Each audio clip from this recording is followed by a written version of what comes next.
My name is Elena Ward, and the morning my father found me limping along Highway 27 with my 10-month-old daughter on my hip, my knee was swelling beneath my jeans and my marriage was already over. My husband, Caleb, had taken my phone before breakfast. His mother, Marjorie, had kept my car keys for 5 months. What none of them knew was that I had documented everything. I had moved into Marjorie's house, believing it was temporary. Caleb said we would save for a place of our own.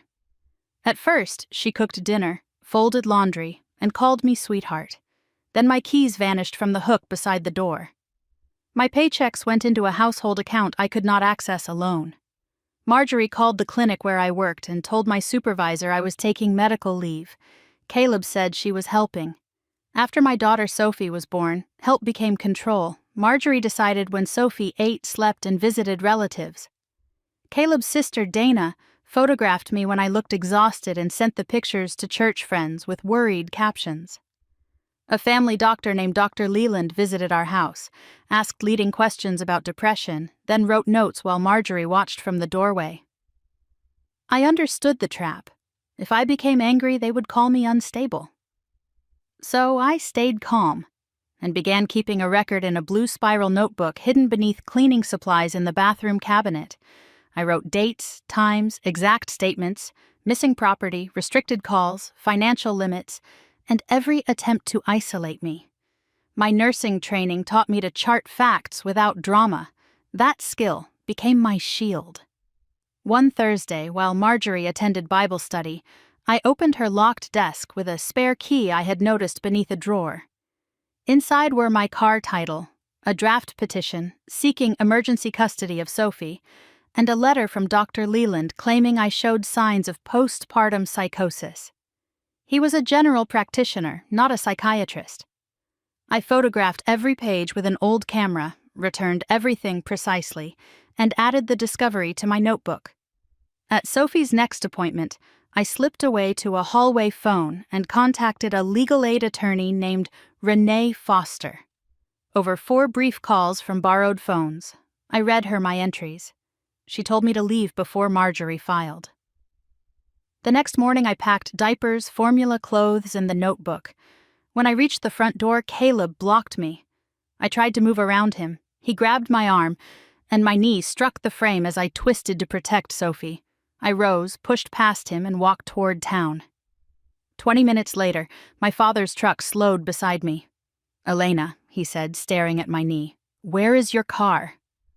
"Marjorie took it." His face hardened. "Get in." At his house, I told him everything. He listened without interrupting, then called Renee. By evening, she had assembled my photographs and 52 dated entries into a binder. The next morning, both custody petitions were heard together. Marjorie arrived in pearls and a charcoal suit. I wore navy scrubs because they reminded me who I was. Her lawyer presented tired photographs, church statements, and Dr. Leland's letter. Marjorie cried beautifully and said she feared for Sophie's safety. Then I testified. I read the record from the beginning: confiscated transportation, intercepted calls, unauthorized leave from work, financial restriction, electronic tracking, staged medical concern, and the hidden custody petition. Renee handed the judge the photograph showing my title beside Marjorie's legal papers.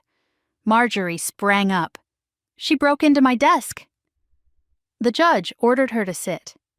I explained Dr. Leland's lack of psychiatric credentials and showed the court the swelling on my knee.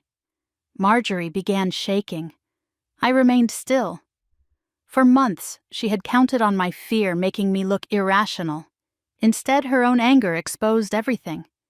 The judge denied her petition, granted me temporary sole custody, issued protective orders against Caleb and Marjorie, and ordered my car returned within 48 hours. Outside the courtroom, Caleb approached with empty hands. "I never meant for this to happen," he said.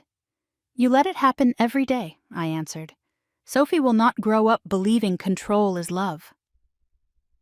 2 weeks later, Sophie and I moved into a small apartment near my father. I returned to work, filed for divorce, and reported Dr. Leland to the medical board. I hung a plain brass hook beside my new front door and placed my recovered car key on it. That night, I carried Sophie through our own doorway. No one chose my clothes, opened my mail, answered my phone, or decided where I could go. The apartment was modest, but every room belonged to peace. For the first time in months, silence did not feel like punishment. It felt spacious. I opened the windows, let air move through rooms, and watched Sophie sleep without listening for footsteps, keys, whispers, or love being turned into permission. I had once believed endurance could save a family. The truth was simpler. Evidence saved my daughter, courage saved me, and the door had never been locked from my side.